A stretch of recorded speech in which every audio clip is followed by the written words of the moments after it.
Сәлеметсіздер ме оқушылар? Бүгін бізде математика 4-ші сынып 24-ші сабақ. Тақырыбымыз 10, 100, 1000 сандарына қалдықпен бөлу. Сабақ бастамас бұрын каналымызға жазылуды ұмытпаңыздар. Бүгін сіздермен көп таңбалы сандарды 10, 100, 1000 сандарына қалдықпен бөлуді үйренетін боласыздар. Бірінші тапсырма. Санды 10, 100 және 1000-ға қалай бөлуге болатынын есіңе түсір. Берілген өрнектерді қандай екі топқа бөлуге болады? Бізде өрнектер берілген, біз екі топқа бөлуіміз керек. Бірінші 10 1000-ға қалдықсыз бөлінетіндер және 10 100 1000-ға қалдықпен бөлінетін етіп екі топқа бөлдік. Біріншісі бізде қалдықсыз бөлінетіндерге 21520 санын 10-ға бөлуіміз керек. Яғни 10-ның нөлі мен 20-ның нөлі қысқарады, бізде 2152 деген сан шығады. 8000-ді бөлеміз 1000-ға, бізде 1000-ның 3 нөлі мен 8000-ның 3 нөлі қысқарады, 8 деген сан шығады. Екінші топ қалдықпен бөлінетіндер. Яғни біз ережені еске салайық, көп таңбалы сандарды 10-ға, 100-ге, 1000-ға қалдықпен бөлу үшін бөлгіштің соңында қанша нөл болса, бөлінгіштің оң жағынан сонша цифрды бөліп алу керек.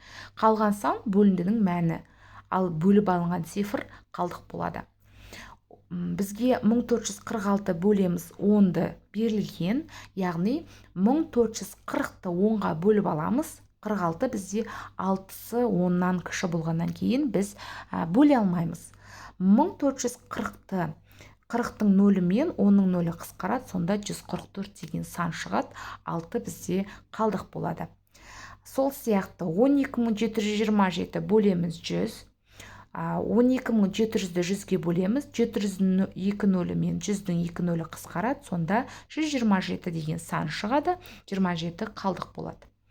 4658, 4000-ді біз бөлеміз 1000-ға, 1000-ның 3 нөлі мен 4000-ның 3 нөлі қысқарады, 4 деген сан шығады, 658 қалдық болады.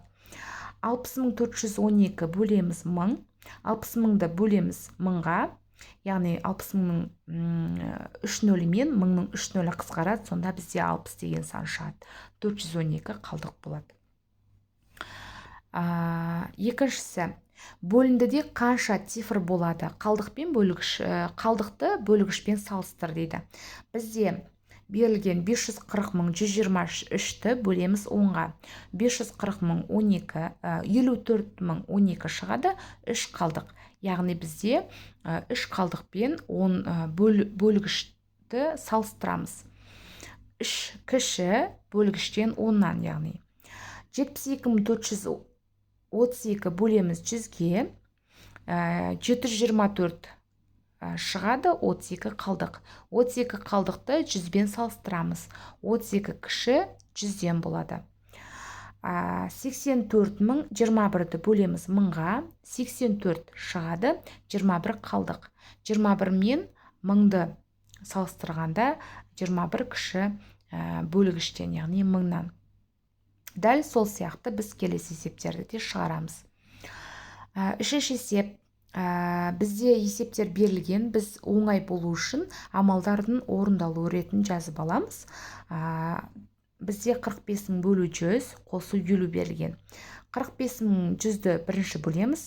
45-ның 2 нөлі мен 100-ның 2 нөлі қысқарады, сонда 450 деген сан шығады, оған 50-ді қосамыз, 500. Дәл осы түрде келесі есептерді де шығарамыз. Төртінші есеп. Әуе рейсіне 2 отбасы тіркелді. Бір отбасында 5 адам, ал екіншісінде 4 адам бар. Олардың әр қайсысы жүк бөліміне 2 чемодан тапсырды.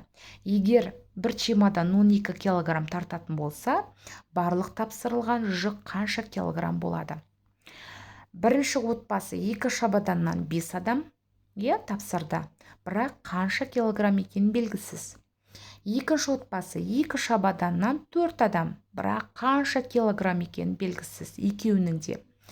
Бір шабадан 12 килограмм болса, бізде 5 адамның 2 шабаданнан қанша килограмм жүк тапсырғанын білуіміз керек. Бірінші, 2 шабаданнан 5 адам 10 шабадан тапсырды. 10-ды 12-ке көбейтеміз, 120 килограмм шығады. Бірінші отбасының жүгі. Екіншісі 2 шабаданнан 4 адам, яғни 8 шабадан біз тапсырған, 8-ді 12-ке көбейтеміз, 96 килограмм. Яғни екінші отбасының жүгі.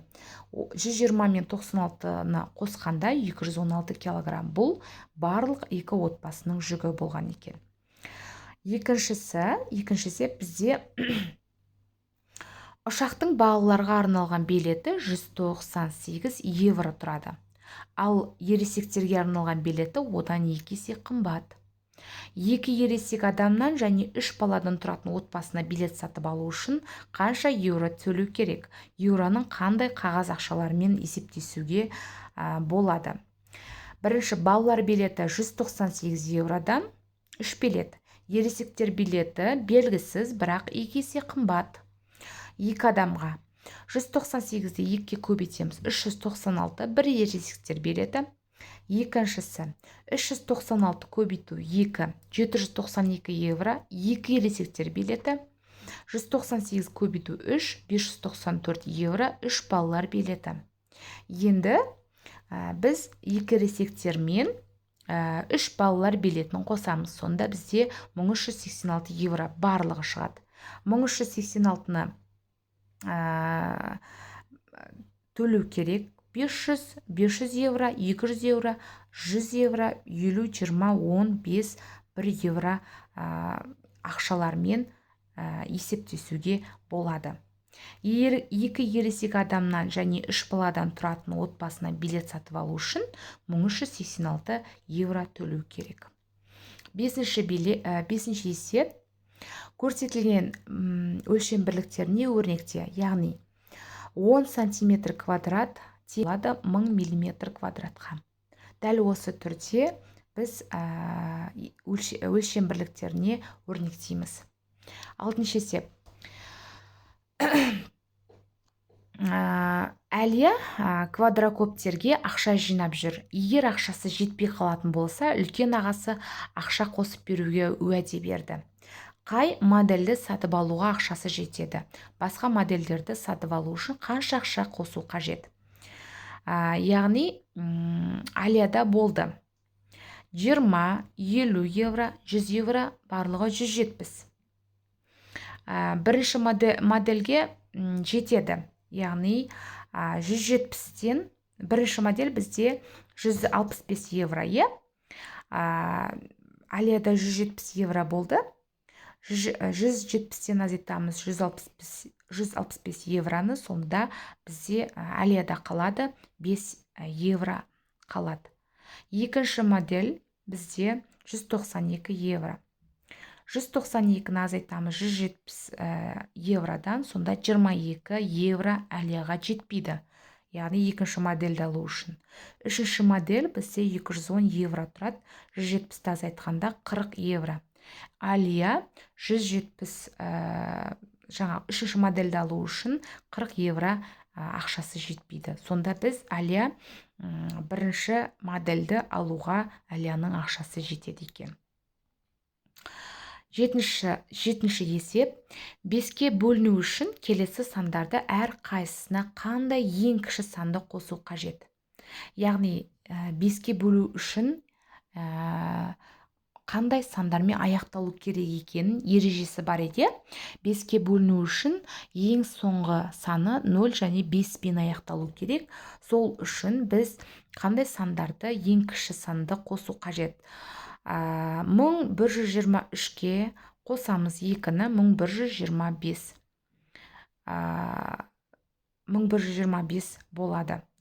Сонда 1125-ті 5-ке бөлгенде 225 сан шығады екен. Енді бізде 560.112 деген санға 3-ті қосамыз. 560.115 деген сан шығады. Оны бөлеміз 5-ке, 112.023 болады екен. Үшінші сан 300.583-ке қосамыз 2-ні. 300.585-ті бөлеміз 5-ке, сонда 60.117 деген сан шығады екен. Дәл осындай есептер өздеріңіз құрастырып көрсеңіздер болады. 8-ші есеп. 3 ағайынды үстелде жатқан жаңақтарды қалай бөлуге болатыны ойлануда. Арман былай деді: егер әр қайсымыз 8 жаңақтан алатын болсақ, 2-і артық қалады. Ал 9 жаңақтан алатын болсақ, 1 жаңақ жетпей қалады. Үстелде барлығы қанша жаңақ болған? 8 жаңақ 2-і қалады, 9 жаңақ 1-і жетпейді. 3 ағайынды.